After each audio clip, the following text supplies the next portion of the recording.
Okay. Well, welcome everybody. It is just about 2 o'clock on the East Coast, 11 o'clock on the West Coast, and middle of the country. It's somewhere in between, but we're gonna let people trickle in for a few minutes here, and then we will get started. We have a really good one for you guys today, and I'm excited. So, as you're joining us, thank you for spending your lunch hour with us. And we'll just give it another minute or two, and then we will kick things off. As we wait to get started, just a couple of quick housekeeping reminders. Feel free to interact in the chat. We do have a kind of a limited window of time. So we're very grateful to Lindsay and BJ for giving us some of their time today. We're going to try and get through the bulk of our kind of questions in about 45 or 50 minutes, and we'll leave a window of time at the end to ask questions. So for those of you that are just joining us, we're going to get started in just 1 minute. We will go through some questions at the end. So if you have questions or you want to engage with the panelists, just feel free to hop into the chat. You can do that there. Our producer, Katie, will log the questions as they come in, and we will then get them to Kevin to ask the group at the end, and we'll just get through as many as we have time for. So thank you very much. All right. And we can probably get started. So let's get things moving. Thank you all for joining us. All right, ready, Katie? We will get going. Okay, so first of all, welcome to Kahn Media and Tread Agency's Growth Garage. We try to do these about every other month. They're a lunch and learn webinar. We just do these to try and learn and get to know really smart people in our industry. We are excited to cover today's topic, which is essentially all about event marketing and how your brand can use event marketing to grow and to reach new customers. A little bit about us. Kahn Media was founded in 2008. We focus primarily on the transportation market, and we are an integrated agency. So PR, social, creative production, anything kind of on the earned, owned, and paid media buckets we touch. And then Tread Agency is our outdoor recreation brand that was founded about 4 years ago, based in Bozeman, Montana. We do have team members around the country, and we are focused on specifically outdoor recreation, and we also do produce media event programming for brands in that space. So we're excited to have you join us. So thank you very much for joining us. And now we can kind of dive into the webinar. And I'd like to introduce today's host, which is Kevin Parlett. Kevin is the Director of Marketing for both Kahn Media and Tread Agency. He is based in Maryland. He's an outdoorsman. He spends a lot of time hiking on trails. He's also a pretty active motorsports competitor, has an LS swapped Infinity, which I'll forgive him for, and is a really, really, really sharp marketer. So Kevin, thanks for picking up the mic on this one today. Thanks, Dan. I appreciate the intro. I won't hold you to those LS comments. Um, as you said, I spent most of my career with kind of one foot in the automotive space, one foot in the marketing space, and dabble in outdoor as well. This has been a kind of a culmination of my life, whether it's event marketing for the brands that I've worked for, well, on the agency side or the private brands, but also as an attendee, right? I'm out there at these types of events as well. So I'm very interested to hear what our guests have to say about how brands could better effectively use these types of events and what the best strategies are for them. So without further ado here, I'd like to introduce Lindsay Hubley. She is the Senior Vice President of Sports and Outdoor Division for Emerald X. And those are some of the brands behind events like Outdoor Retailer, Overland Expo, and Surf Expo. So Lindsay, if you don't mind introducing yourself to the crowd here. Hi, team. Happy to be here today, and really excited to talk to you about experiential marketing and what we do here at Emerald and how you guys can benefit from it. And tell us a little bit about your history, Lindsay. Just you've had a couple of decades in this industry here, so I just wanted to let everybody know a little bit about you and give you some background. Sure. So I started my career really on the motorsports side of the equation. I owned a family company that produced off-road and truck shows and also muscle car events. We produced some pretty powerful brands in the industry like the Sand Sports Super Show, Off-Road Expo, the Hot Rod Power Tour, the Carcraft Summer Nationals. So very vetted in the automotive aftermarket.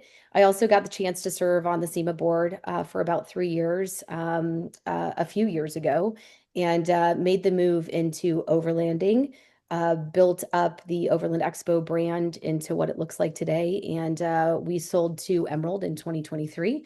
And now I'm running the portfolio that includes the brands that you see on the screen today. It's quite the portfolio. Yeah, thank you. Thank you, Lindsay. And then we also have joining us BJ Birtwell.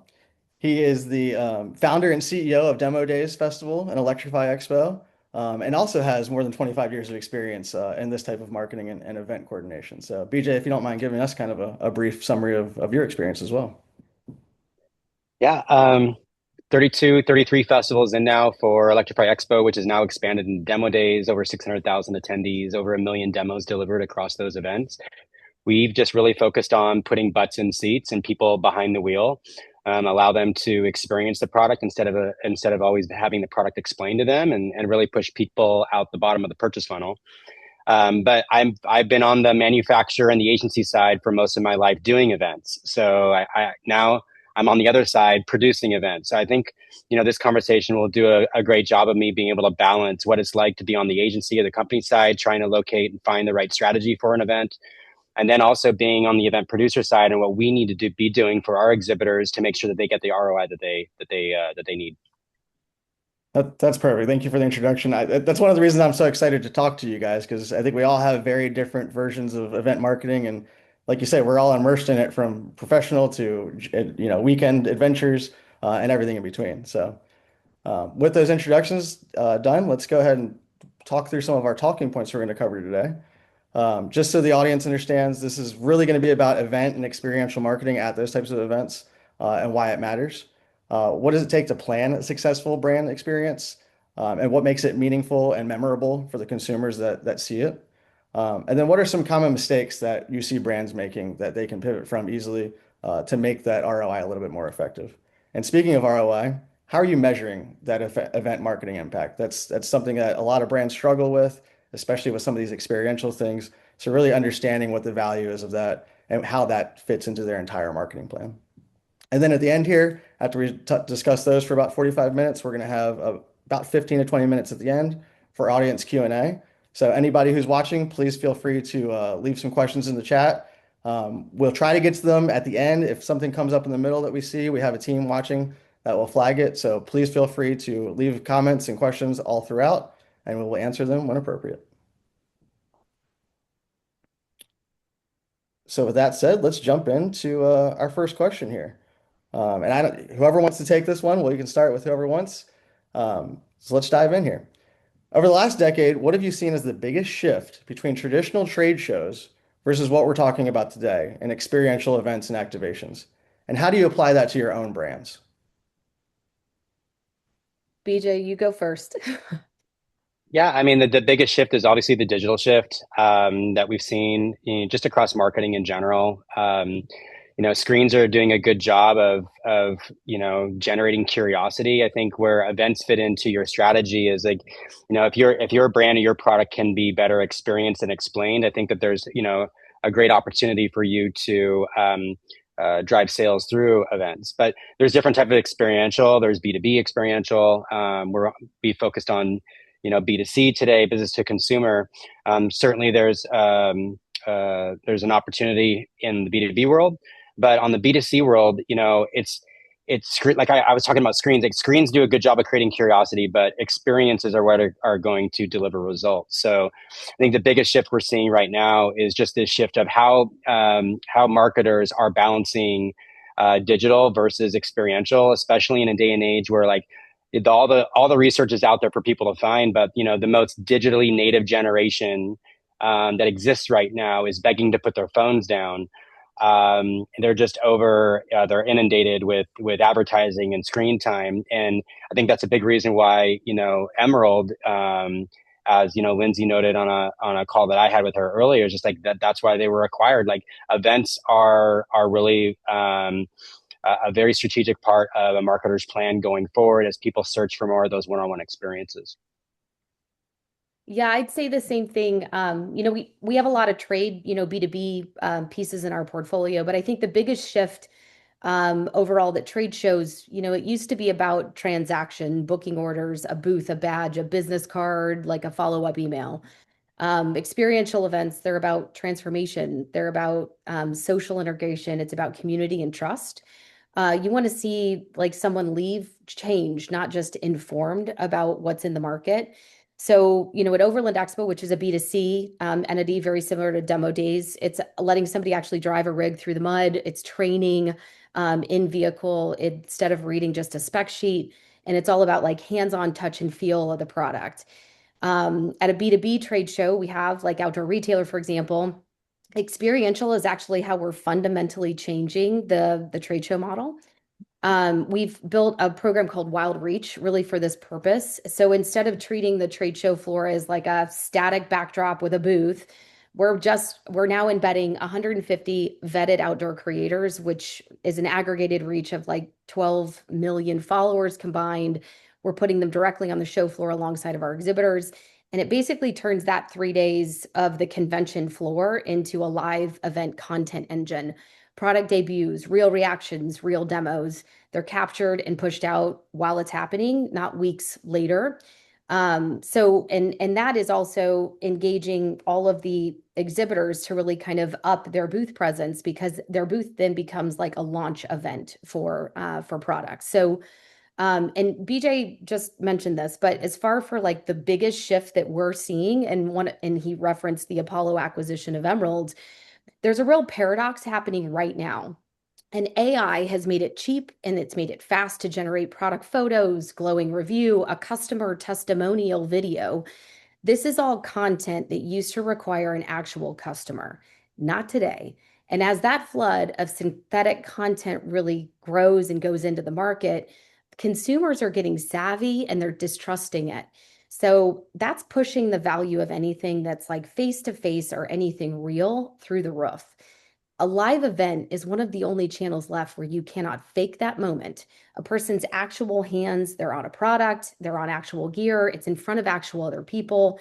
And I think that's why this peer-to-peer influencing piece of the live event business, it's not just holding steady right now, it's increasing and it's becoming like a trust layer in the product cycle and in that purchase funnel that BJ mentioned, and it cuts through everything else. So I think that's where, the live event business in this AI model as we move forward, we're really going to win. And I think that brands that are not engaging in it, it's going to be a real loss to the marketing cycle.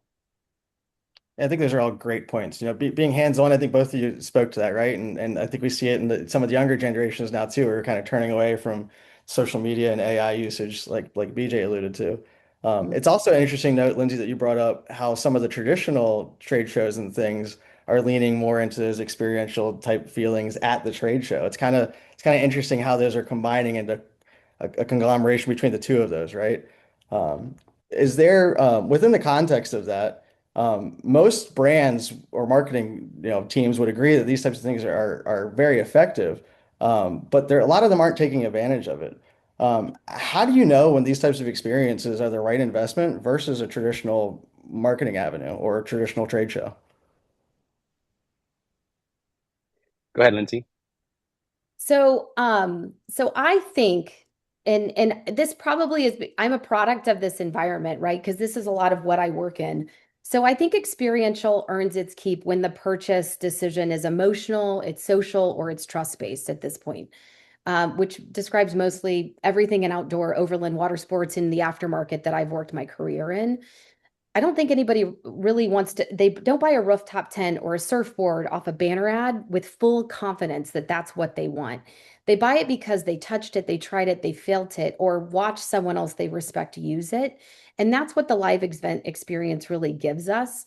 So I think if your product needs a story or it needs a demo to be believed, I think experiential is 100% worth the premium. And if there's an aggregate, like for example, Overland Expo or like BJ's demo days, where there are early adopters that are coming to a place and it's a mass audience of places, a place where you can launch your product, that experience is worth the premium. I think if you're selling something transactional, low consideration, I think, traditional or digital, it will outperform. But I think most of the mistake, brands make in they apply one lens to every product line instead of matching like the right channel to how that decision is actually made at either the retailer level or the consumer level. Yeah, one thing, those are good points. One thing I've learned, I think, just over the years on being on the agency and the marketer side, and now being on the event producer side, is that you got to look at events almost in the same way that you buy media. And what I mean by that is there's different types of media that you use for different purposes. So, there's a purchase funnel. I'm going to talk about that a lot because I think that advertising needs to sell more stuff to more people more often. So when you buy media, there's a top of funnel, a middle funnel, and then there's a bottom funnel. So when you look at events and you think about what your strategy is, if your strategy is more about awareness and brand building, you're going to pick a more top of funnel event. That might be a concert, that could be a rodeo, it could be something like that, that people are not coming to the event for you, they're discovering you there, and then you are building your brand that way.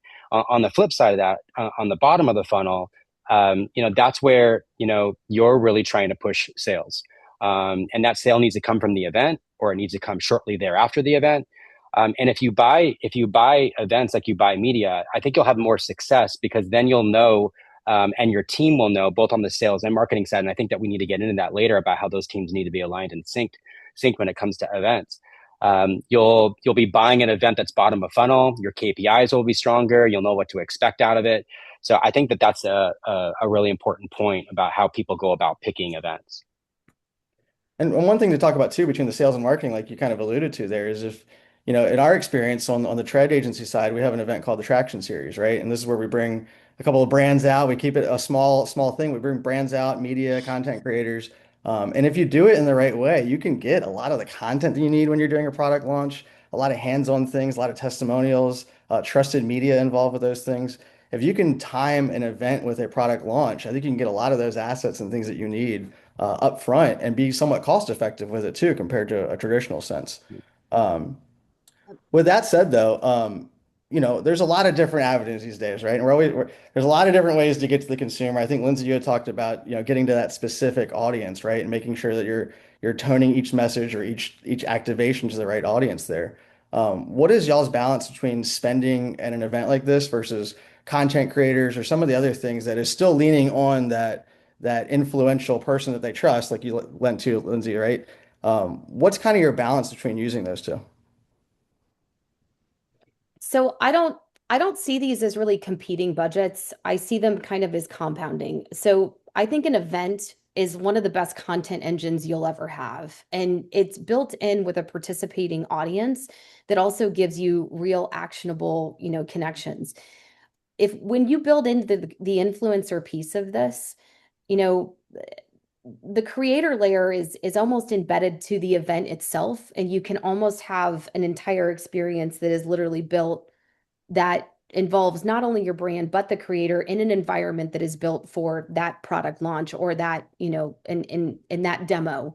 So I think, if you can engage creators that are going to events, and I think you also bring influencers that you have already aligned with, I think that these are all like part of the event, spend overall.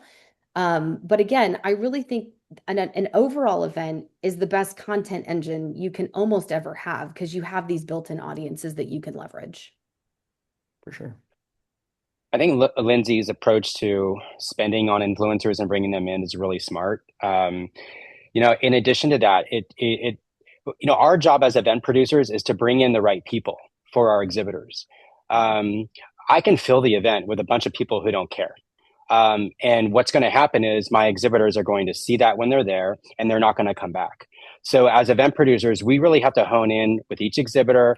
Okay, who is your prime target? What are you trying to achieve? What are your KPIs? Because we want retention. As an event producer, we want retention. We want that exhibitor to keep going to our shows time and time again. So in this age, we're really spending money on finding people who are low in the purchase funnel and bringing those people in, because at the end of the day, if our exhibitors are producing and generating strong sales from the event, if that is one of their big KPIs, and it typically is, then we're doing our job. One thing I always go back to is, like, we have a lot of auto manufacturers that participate. We had 25 auto manufacturers across the board that participated with us last year.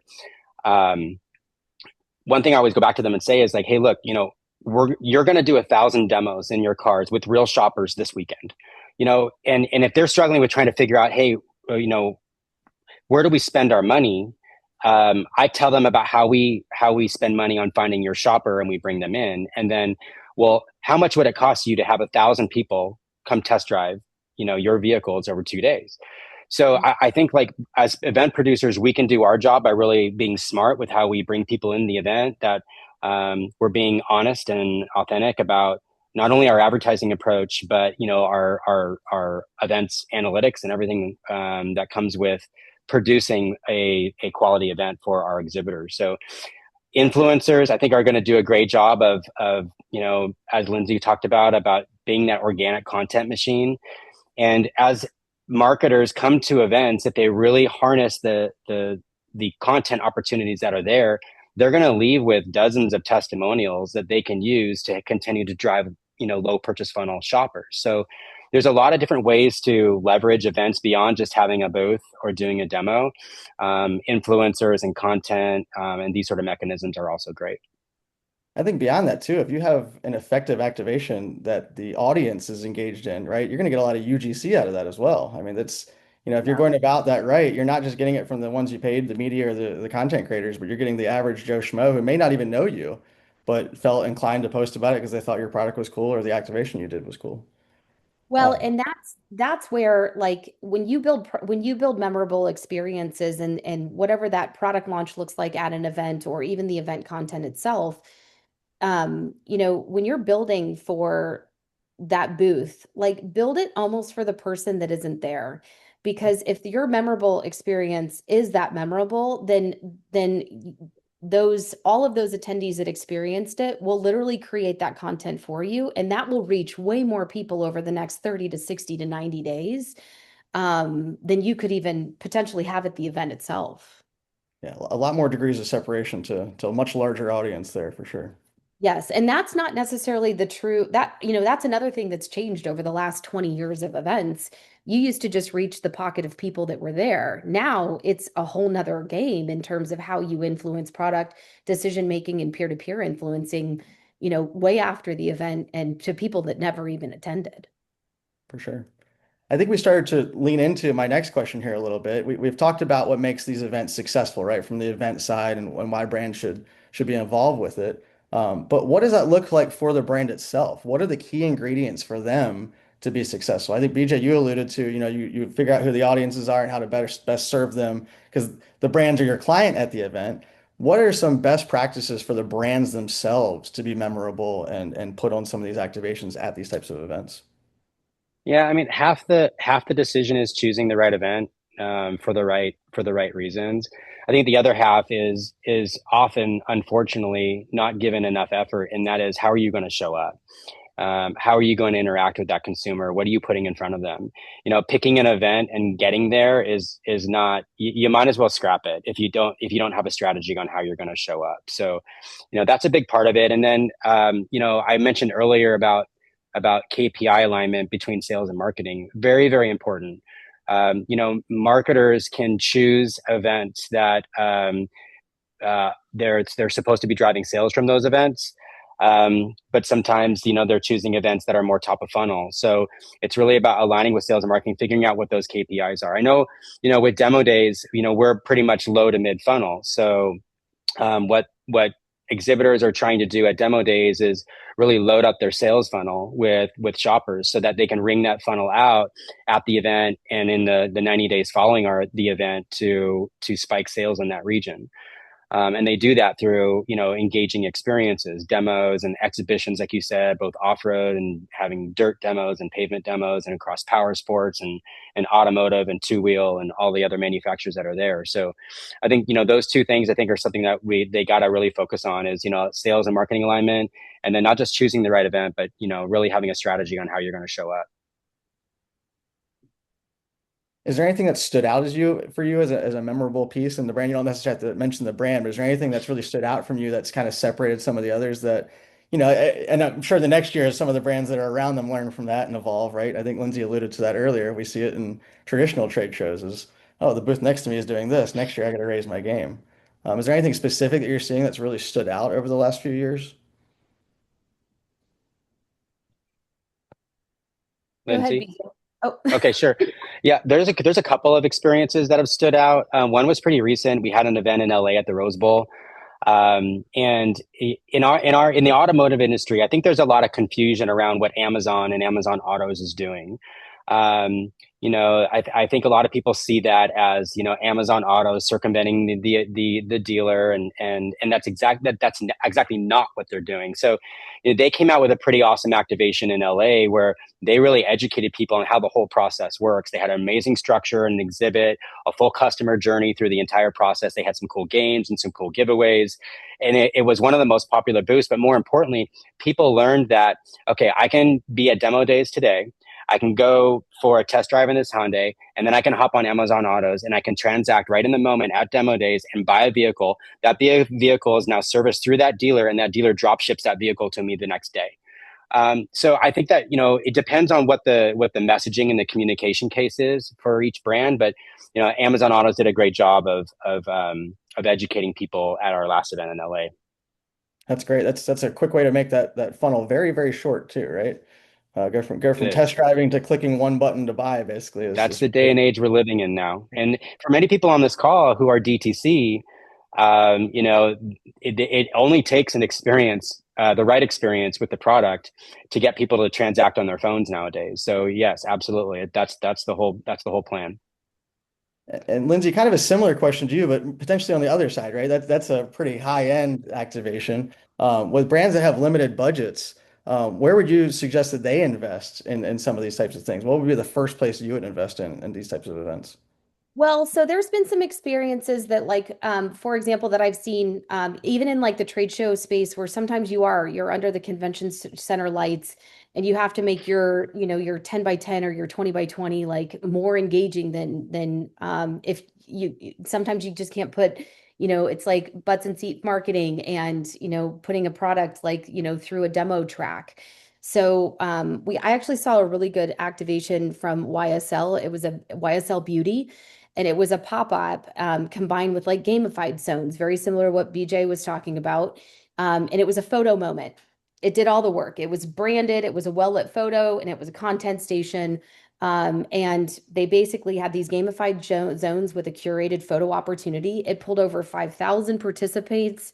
And like the after effect of that was almost 2.5 million impressions and what we would call peer-to-peer influencer marketing that came out of it to people that never even attended the event. So if you look at simple, but you look at something that makes the participant a part of the demo, and if you can't actually put the product in someone's hands or actually have them drive the vehicle, I think you put the outcome of the product in their hands so that there's a result, a recommendation they can give, or a piece of content that's something that they want or they made that literally can be amplified through all of their own channels. Perfect. My next question here is actually very similar to one we have in the chat. So I'm actually going to read theirs because they actually added a couple of things to it. How are leading brands defining event ROI today beyond just attendance and lead volume? And which measures are most useful for connecting experiences to pipeline, customer relationships, and revenue? Kind of shortening that funnel that we talked about earlier. I'm happy to take this one. In the trade show business, we look at a bunch of layered metrics. And so from the brand perspective, there's leads and sales when they're trackable at the event, but also engagement depth, like time spent, participation rate in your booth. I would say the amount of content generated or purchase intent that you actually drove through all of your activations and its reach. And then, the post-event brand lift metrics are all really important to us. I mean, BJ already alluded to this, but obviously from Emerald's perspective, that retention rate on that exhibitor is really important because that shows us, that shows us their purchase intent, that shows us how well that their programs worked. We also use various indicators like a net promoter score and other pieces. But I think for brands, I think there's a consistent mistake. I think brands treat the event like the finish line instead of the starting line. So they like pour the whole budget into like 3 days on the show site and they have no plan to capture leads properly or follow up quickly or even repurpose the content for the following, like, I don't know, 30 days, 90 days. The event should be like the most expensive single day activation of a much longer campaign, not the campaign in itself. And because going back to this purchase intent piece, the event is just the start of that purchase intent funnel. The rest of the brand has to bring them down to be ready to make that purchase at the customer level. I think it's a great point too. I think too many brands do the event and then don't think of how that fits in their entire marketing for the year and beyond, right? And how they leverage that beyond. BJ, any thoughts on your end with that? No, I mean, I think the question's really good, and I'd love to have some like silver bullet answer. Attendance and lead volume are still the main KPIs, but I think it does depend on brand and what you're selling. Some brands are going to weight impressions and content generation over, data capture or sales lift. But at the end of the day, it's really for most brands, it's still about foot traffic, it's still about data capture, it's still about sales lift. Um, but to Lindsay's point earlier, if you can wrangle in the content teams, you can really start achieving some efficiencies because those content teams need places to shoot. Why not load up your content buckets with a bunch of testimonials and product experiences? And if you look at what's what trends on social media today, it's certainly not the polished videos. It's all the single shot experience videos that are very raw, and that's what you're going to get at events in a very authentic way. So I think it's a great way to kind of add to the value that you get out of events besides the lead volume and sales lift and data capture. Perfect. I love that you guys keep alluding to my next question and your answers too, by the way. So thank you for that. Our next question is kind of a follow-up a little bit. For brands that are exhibiting at trade shows and consumer events, what should they do before the event starts to maximize the results and also after? So I think that's a perfect tee up to what we just talked about, right? What does that long-term plan look like ahead, during, and after? So I said this earlier, but I'll say it again. I think a lot of the most successful brands and what they build at events, they design for the person who wasn't there. So if your best activation only reaches the few thousand people that were there on site, I think brands kind of tend to underbuild. So I think, again, going back to this content piece, content, photos, stories that come out of the experience, those also can reach an audience of 10 or 100 times larger than what you had in that room or in that convention hall or at the show. And I would say some recommendations on that. Before you get there, know exactly what you want somebody to do at your space, not just see. So, and I would also say pre-build your follow-up sequences so they're ready to like fire the moment that you do get a lead and it comes in, not 2 weeks later. The timeline for purchase intent and for people to make decisions is so quick right now, and they want it now. I would also say like seed anticipation with your attendees and your media and your content creators way beforehand, so that when people arrive, they're ready to meet with you. After the show, get your content out while the event's still really culturally relevant. And then kind of, I would take your best on-site moments, and seed those in a much longer like paid and even organic campaign to continue that event going and try to maximize that ROI. Absolutely. Yeah, BJ? that's good. Yeah, I mean, I would say it's definitely a CRM play. Events are emotional. You need to lock into the emotion that's happening at the event.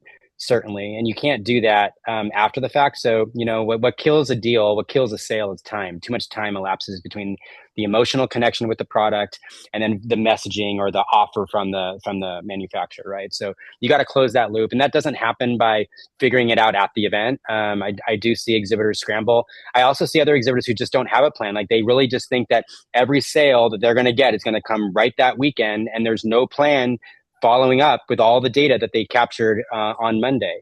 So, like Lindsay said, pre-build your sequences. If you don't have a good CRM, there's plenty out there. Now we live in the world of AI. Like all of this automation is wild. It can do everything for you. Everything looks so clean.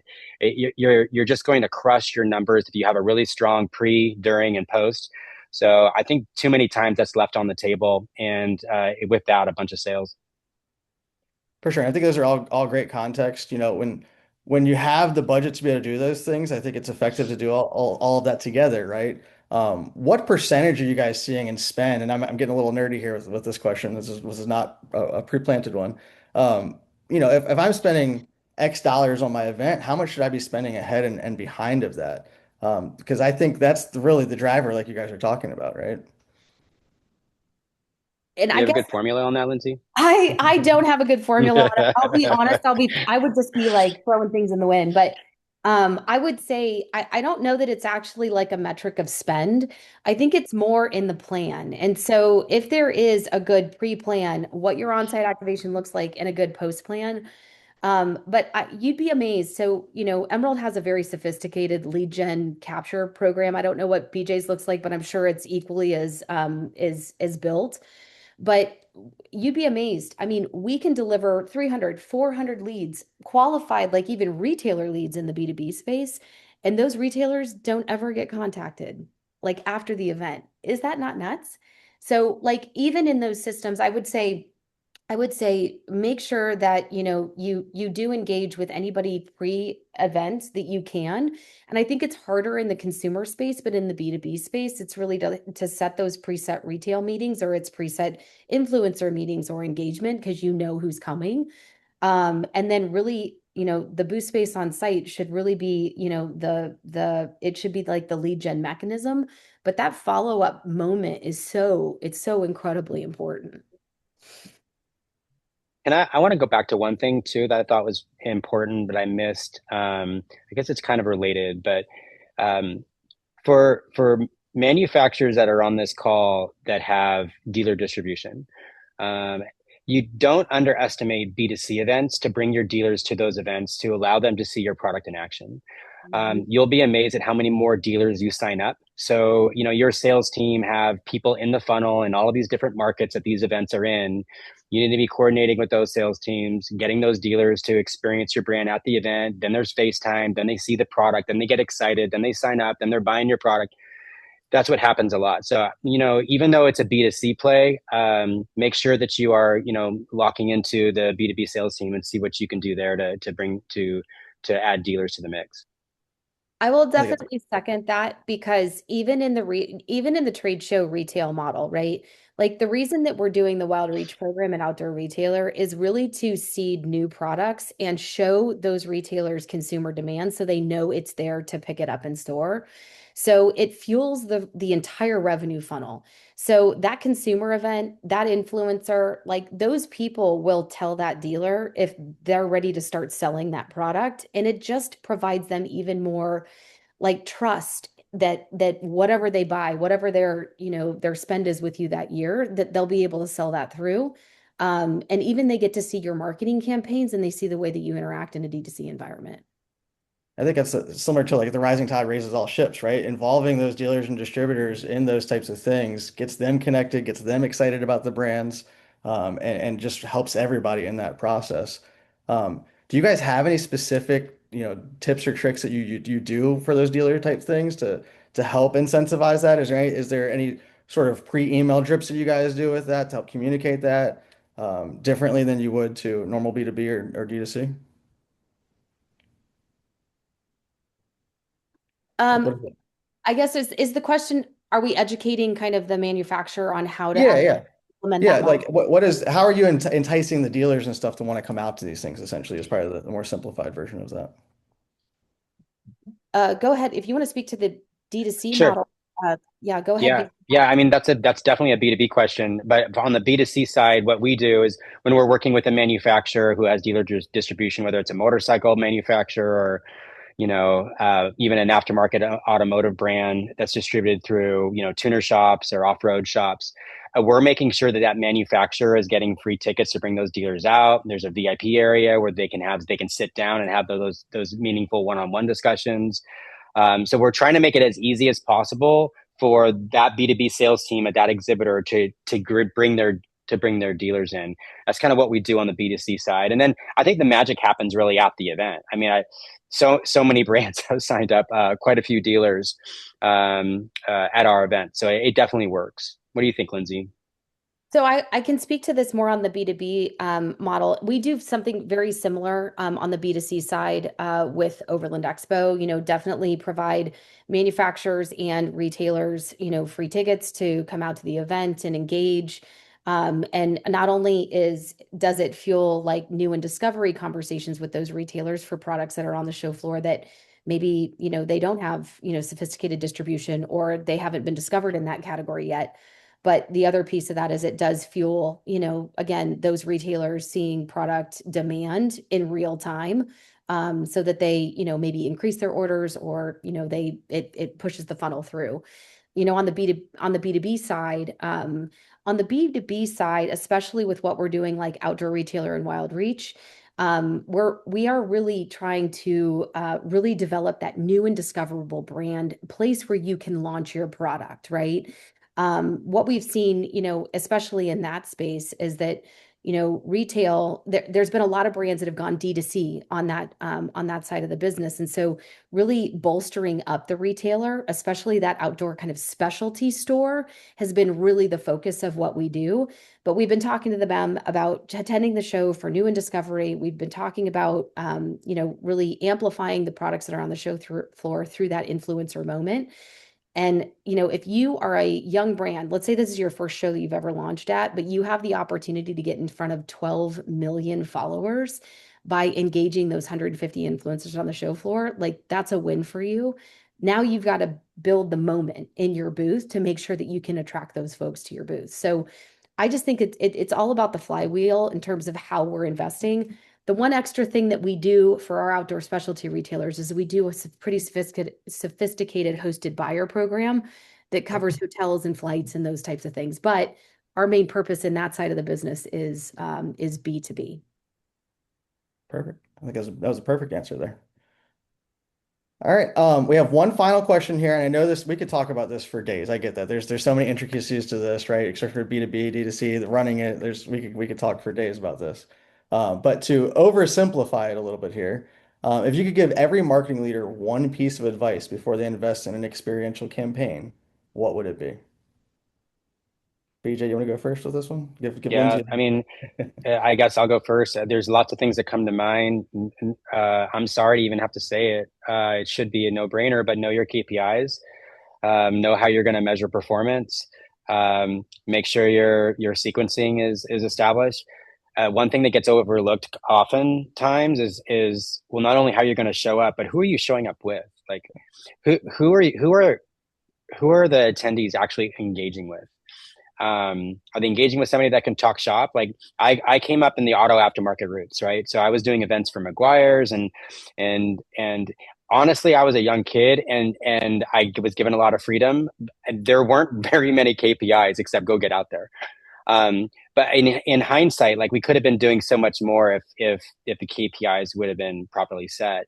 But what we did do a good job of was we staffed the event with people who could talk shop.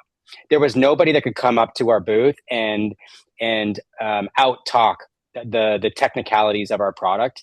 And I think that's very important because the people that are spending money to come to shows, especially like demo days, like they can talk shop. They've done their research. They're not top of funnel. They've done their research. They're mid funnel, low funnel. So if then all of a sudden they're interacting with you and they know more than the person who's talking, like forget it, that sale's gone, or at least the brand reputation may have taken a hit, right? So that's very important, something not to neglect. I would definitely second the KPI conversation, and making sure that the team on site really fully understands what you're trying to get out of the event. Again, I think this is the third time I said it. I think, the content wheel that comes out of events today is so much like what happens on site is only a third of the conversation, and what you can do with your activation can live so much longer and touch so many more people if done right. 5 years ago, attendees expected to look at product when they came to the show. They're also more skeptical today, as we talked about the influence of AI and how, it's not sometimes there's not a trusted source there. They also can smell a sponsorship that's just a logo slapped on a stage, or a basic sales booth. So, like as a marketer, attendees are going to reward brands that show up with like genuine expertise, exactly what BJ just talked about, hands-on access instead of just a banner and a product on a table. I think those are all perfect, guys. And those are great sound bites too. So thank you for that. That's pretty much we're 45 minutes in here. I want to give the last 15 minutes to some questions that we have in the chat. I'm just going to kind of do these in order here, so don't mind me. Michael asked, I run a brand that covers and hosts drag and drive events, which is driving your race car from track to track, racing each day. The motorsport has grown to about 50 events, but struggles tremendously with spectator counts. We have great car counts, 200 to 350 cars per event, but only 50 to 300 spectators. How can we attract more spectators? And before you answer that, I will also say that historically those things are throughout the week too, right? Because it's a drag and drive thing. So those aren't on traditional days, but they are in different markets each day, historically. So it's kind of a moving target at some level. It's a specific one. Who wants Um, to take I, it? I will. Michael, email me. I'd be happy to share with you some tricks that we do on our side, to make sure that, we fill the event with the right people. And, I think like every event producer probably has a little bit of a secret sauce and proprietary product around how they target and reach people. It's like that's what keeps us in business is bringing in the right people. So I don't like to put that all out there, but I would like to have a conversation with you, Michael, about how that can be done. And I'm pretty sure that my email is here somewhere, and I'd be happy to have that conversation with you one-on-one. Happy to also do that, but I think what could be interesting here is a bit of discussion around why the spectator count. And as a B2C producer in the overland space, I understand the big spectator levels in order to drive booth space. But there's also a world where these bespoke experiences and them being smaller actually still win. You can also drive revenue from those, and you can also figure out what your value prop is outside of having 30,000 people come to the event, which also provides for its own unique challenges. So I would actually challenge you to maybe think about your activation as an extremely unique and bespoke experience that could be advertised and monetized in maybe a different way. And I would add to that too. My previous role at a brand sponsored some of these events too, right? I think the racers for the brand side, right? And I understand that you, as the event organizer, you want more attendees. But for the brand side, having 350 racers traveling around with you from touch point to touch point to touch point is multiple chances each week that I get to a very low end of funnel consumer who I can turn to my product very easily. And if you've got 500 to 300 spectators, well, I'm going to guess there's some pretty dedicated spectators. So those are also low level of the funnel and should be pretty easy to help for the brands that you have as sponsors to turn them into longtime consumers. It just sounds like he wants to expand his business model to monetize a new part of the event. And I understand why you would want to do that. For sure. It sounds like he has a reality show in the making, too. So, Yes. I think there's a lot to monetize. It's just, what can you take on and handle while you're still doing what you're doing now and producing the event. But yeah, happy to And kind of continue that dialogue. And I would add to that too, Michael, your audience is not those 50 to 300 people because my Instagram gets exploded with those drag and drive things because you see a 6 second pro mod car driving down the street past a school bus because they're literally driving from event to event with like a little tow Wow. truck dolly behind them, right? The content, like we talked about earlier, the content leading up to it, those teams preparing for it, the story of going from event to event. I think if you can involve some of the brands and sponsors within that that gives them value back, but now your audience is more engaged. I would dare say that, that audience is almost more important than the few that are there each day, alluding to what Lindsay had spoke about earlier. Really leaning into that peer-to-peer influencing could be really powerful for you if you can harness it, put a metric behind it, and actually monetize it. Yes. And I see your response there, Michael. Thank you for that. We'll share their contact information at the end of this as well. On to another question. Actually, I think I know this name. Hey, Donato. As a startup with a D2C approach for a premium product entering a saturated market with generic products, what do you recommend is the best strategy to make an impact with a limited budget? What category is it? Premium product. I'm not sure what Donato is up to these days. If he's still in here, he can respond to us. But a premium product entering a saturated market with generic products. Yeah, I see that a lot. I see that at demo days. I saw it at Electrify Expo or see it at Electrify Expo. For example, I don't know if you can make the connection, but we have an e-bike demo course. And if you know anything about e-bikes, they've gotten pretty popular over the last 5 years. And there are premium brands in that space, and there are entry-level brands, and oftentimes from overseas that are coming in to grab market share by being basically the lowest bidder. So you're dealing with, a bunch of no-name brands who are selling probably an inferior product potentially at a lower price, and you're competing with that. So the premium brands that I can think of, you know what, you got to face the facts, and the facts is that your premium product is not going to be for that low entry level person who's just buying on price. I would just stop even spending my time on that. I would build my brand there, and I would definitely build my story and my messaging to let people know that obviously as they mature out of those cheaper products, they have not so great experiences with those products, and then when they enjoy riding a bike, when they get ready to maybe spend on a premium product, then you're top of mind. I get that all day long. But I would really focus on the demographic and the attendee at events who are going to be more premium in nature. And you can do that by working with the event producer. A lot of times we know exactly who's coming in. We know the psychographics, we know the demographics, and we can help with that. And there might be activation ideas. I don't know, Lindsay, if you have any, but activation ideas that come to mind that allow you to kind of level up. So if you want to distance yourself from the generic brands, one way you're going to have to do that on site is by looking different than them. If you look the same as them, then you're just the same, except you cost more. So you're going to have to level up your experience on site. I think that's a great answer. And you answered perfectly. By the way, just before Lindsay, you answer, he responded liquid transfer containers. So potable jugs and stuff like that, fuel jugs, things of that nature. Got it. So I don't know if that changes what you're about to say, but I just wanted to give that Well, context. I do think, I would say, so this kind of actually leans back into the last question too. BJ really early in this conversation talked about making sure that the right event is aligned with what you're trying to do. So for example, I have a really nice luxury, it's like an athleisure show that we put on. And there's a lot of athleisure out there today, but there are a lot of premium brands. And this is it's a small boutique show. There's only 100 vendors there. We host 250 of the top buyers in the market. But if you're launching in premium athleisure, you're going to be there, right? So it's small. It's not the masses, but it's the right room for you to be in.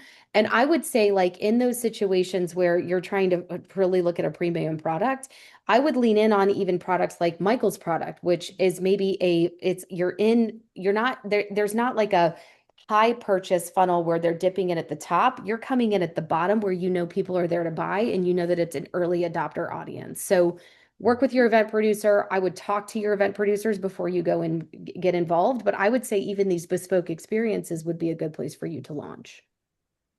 I think that's a perfect answer. Um, we got a time for one more here, if you guys don't mind. I think we've kind of covered a little bit, but the backside of this, I don't think we have covered.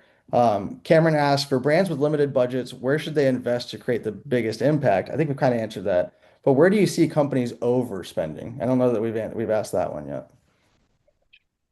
Oh, goodness. I might say something very controversial here. So I'll just say it.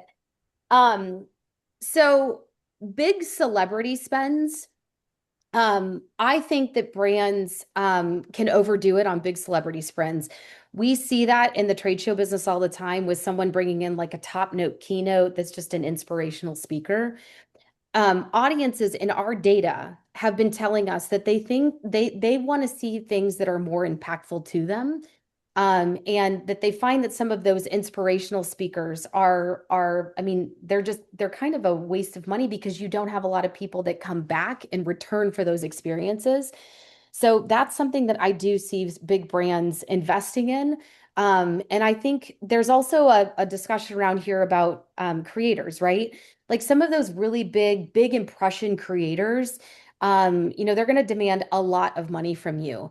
But if you have a really good, like diversified creator strategy and you're actually working with micro creators, they're more apt to talk about like real products that are coming into the market. And they also are really good leaders, especially with their followings. And so I would say like measure the difference between really spending on a big, huge creator that has millions of impressions versus what you might be able to do with a diversified campaign there. And I've found those middle level, micro influencers are much more hungry, right? And you can control the narrative a little bit better, right? And they're going to overachieve for you because they want to deal with you for the next year. Some of Yeah. those bigger ones, you're just a line item that's, they might have 4 or 5 big brands and you're just trying to shuffle in on the bottom of their deck. You're not going Yeah. to get a meaningful long-term representation out of them. You have to really capitalize on that flash moment. So Well, and I completely agree with you as using those middle ones.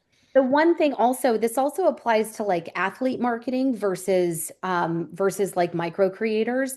Micro creators and in that realm are going to be more apt to be talking about what your product is all about, why they're using it, all of those people, or I'm sorry, all of those tactics. Whereas like an influence or an athlete campaign is going to be a lot different. It's more like a sponsorship in Yep, its logo placement. And it 100% depends on the celebrity and depends on the athlete. And I'm not saying don't sponsor athletes, but I do think that there is a path to success, especially for smaller brands that have different levels of budget, to really build really good following and really use it for sell through than some of those bigger influencers. for sure. BJ, same question to you. Anywhere that you see people overspending or where they should invest with the biggest impact? Yeah, I mean, to follow Lindsay's point, how many times have we seen brands invest into a name or a celebrity or an influencer, only to kind of waste that money? I mean, again, this goes back to what I mentioned before. You got to line up your event with the type of with who you're trying to reach on the funnel. So I'll give you an example. I'm in an industry where there's a lot of startup brands and kind of entrepreneurial spirit and a lot of times it's pre-production, and that's great. I think our events, because it's so demo oriented and people are looking for hand raisers and reservations, like you go to these types of places for that. But if you're a bottom funnel, mid to bottom funnel target, and you're following the shiny new toy or the shiny toy, the shiny event that has all the buzz, but it's very much a top of funnel event, it's just going to be a huge waste of money. And I've seen a lot of brands who, need to push sales, they need to get reservations and hand raisers, and then they're spending a gazillion dollars at, this buzzworthy event. And all of a sudden, the those individuals who are making those decisions are no longer working at the company, because there's people who are in the C-suite saying, what's our bottom line? How much money are we making? How many units are we selling? Like that's a real thing. So I would say that that's probably one of the bigger areas that I see is just again matching your target to where you are on the funnel. Perfect. Well, guys, it's 2:59 here. I'm not going to ask another question and try to jam in one for another minute here. I appreciate you guys unpacking this pretty complex topic with us in the audience and getting through some of their questions as well. I think Katie's going to share the screen here again. For anybody who's watching, we're going to have a QR code where you can request this exact seminar. And then also we'll have their contact information as well available to you guys.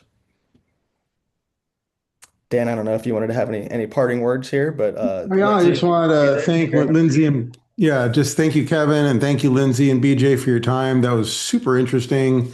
Thank you to everyone who joined us. We will send out an email follow-up with Lindsay and BJ's contact information, or at least how to get a hold of them and their companies. So please, reach out and hit this QR code and we can get you the recording of the webinar and all their information.